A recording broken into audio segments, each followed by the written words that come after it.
السلام عليكم. وعليكم السلام ورحمة الله وبركاته. كيف حالك يا دكتورة طيبة؟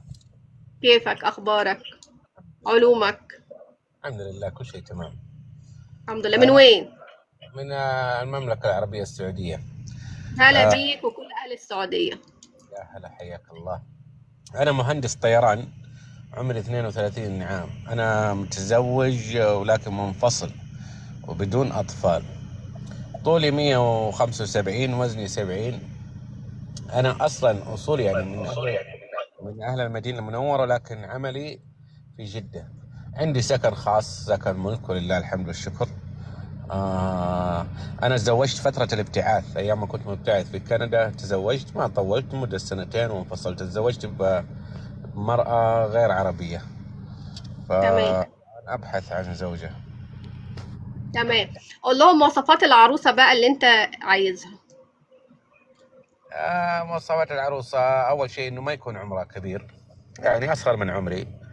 تمام. ترغب إنها تسكن في المملكة العربية السعودية، تحديدا في مدينة جدة. تكون محترمة، جميلة، جميلة خلق وأخلاق. يعني مش طب مو جميلة. افرض معاها أولاد.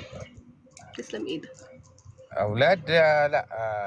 أنا بدون أولاد. يعني كم ولد؟ يعني بجيب لي واحدة معاها درزن؟ لا، ولد ممكن قادرين على تربيته ويكون يعني عمرها لو صغير. ولد، لو ولد تقبل بيه.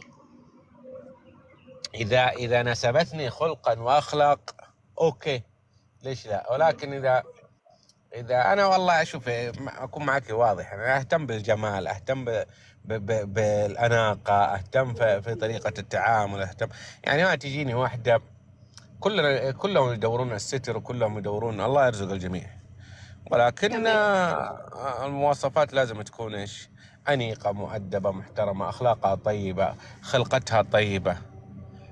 ف تمام. طب افرض بقى هذه إن هي مش متعلمة.